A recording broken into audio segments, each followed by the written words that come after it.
Hello friends, welcome our channel education hub by Himanshu for you.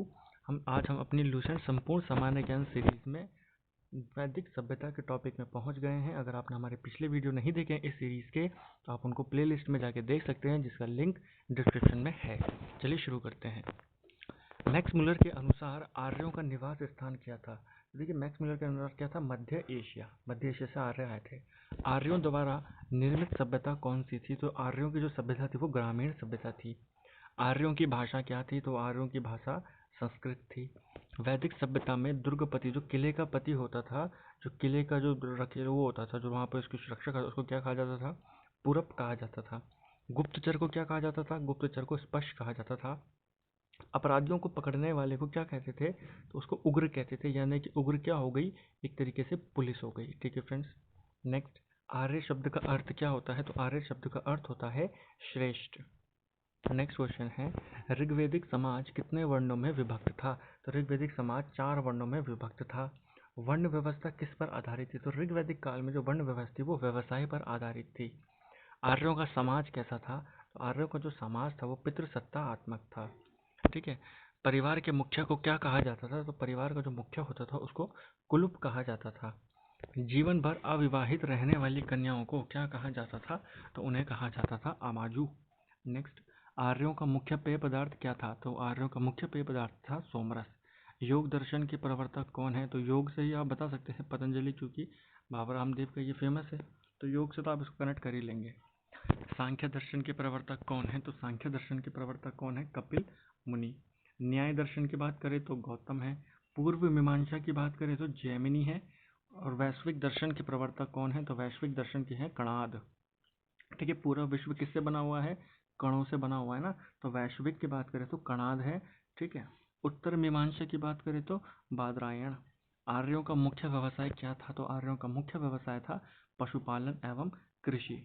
आर्यों के प्रिय देवता कौन थे? तो देखिए, ऋग्वेदिक काल में जो प्रिय देवता थे वो इंद्र थे, जबकि उत्तर वैदिक काल में प्रजापति हो गए थे।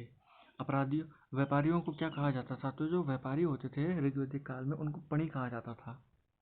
नेक्स्ट, देवताओं और मनुष्यों के बीच मध्यस्थक की भूमि किसने निभाई थी? तो वो निभाई थी अग्निदेव ने। ऋग्वेदिक काल को सबसे पवित्र नदी कौन सी है? तो ये की होगा, ऋग्वेदिक काल की सबसे पवित्र नदी है सरस्वती।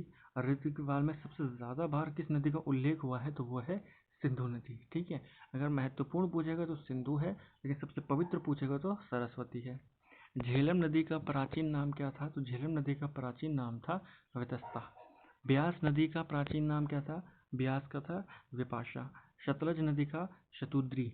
उत्तर वैदिक काल में वर्ण व्यवस्था किस पर आधारित थी? तो देखिए, अभी ऋग्वेदिक काल में जो वर्ण व्यवस्था थी वो व्यवसाय पे थी, और उत्तर वैदिक काल में वो जन्म पर हो गई थी। नेक्स्ट, उत्तर वैदिक काल की मुद्राएं कौन सी थी? तो वो थे निष्क और सतनाम। ये उत्तर वैदिक काल की मुद्राएं हैं। भारत का आदर्श वाक्य सत्यमेव जयते कहाँ से लिया गया है? तो ये मुंडिको उपनिषद से लिया गया है। गायत्री मंत्र की रचना किसने की थी? तो गायत्री मंत्र की रचना करी थी विश्वामित्र जी। किस नगर में सर्वप्रथम पक्की ईंटों का प्रयोग हुआ? तो वो हुआ था कौशाम्बी में। महाभारत का प्राचीन नाम क्या था? जय संहिता। उत्तर वैदिक काल के प्रमुख देवता अभी मैंने आपको बताया प्रजापति। आश्रम व्यवस्था का सर्वप्रथम उल्लेख किस उपनिषद से मिलता है?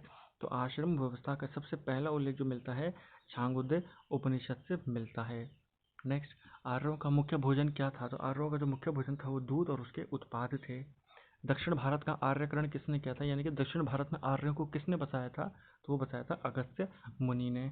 ऋग्वेद में वैद या चिकित्सक के लिए क्या कहा गया है? तो उनके लिए कहा गया है भेषज। यम और नाचिकेता के बीच संवाद किस उपनिषद में वर्णित है? तो वो कठोर उपनिषद में वर्णित है। पांचवा वेद किसे कहा जाता है? तो देखिए, 4 वेद है ना हमारे पास। पांचवा वेद कहा जाता है छांगोदय उपनिषद को। किस वेद में सभा और समिति को प्रजापति की 2 पुत्रियां कहा गया है? तो अथर्ववेद में कहा गया है। तो ये थे हमारे आज 41 क्वेश्चन हमने देखे इंपॉर्टेंट वैदिक सभ्यता से। ठीक है फ्रेंड्स, अब आपको हमारे अगर इसकी पीडीएफ चाहिए तो हमारे टेलीग्राम ग्रुप में जाके जुड़ सकते हैं। टेलीग्राम में जाके ये सर्च कीजिए, या फिर हमारे जो लिंक हमने डिस्क्रिप्शन में दिया आप वहाँ से इसमें जुड़ सकते हैं। और अगला हम इस सीरीज़ को कंटिन्यू करेंगे। ठीक है फ्रेंड्स, इसके हमारे 3 पार्ट बन चुके हैं, ये तीसरा पार्ट है। उनके 2 पार्ट भी आप प्ले लिस्ट में जाके देख सकते हैं। ठीक है फ्रेंड्स, पहले पार्ट में हमने प्रागैतिहासिक काल से रिलेटेड लगभग 30 क्वेश्चन के करीब बताया है। फिर सिंधु सभ्यता के हमने 40 क्वेश्चन बताए हैं। ठीक है फ्रेंड्स, तो आप उनको जाके देख सकते हैं। Thank you friends.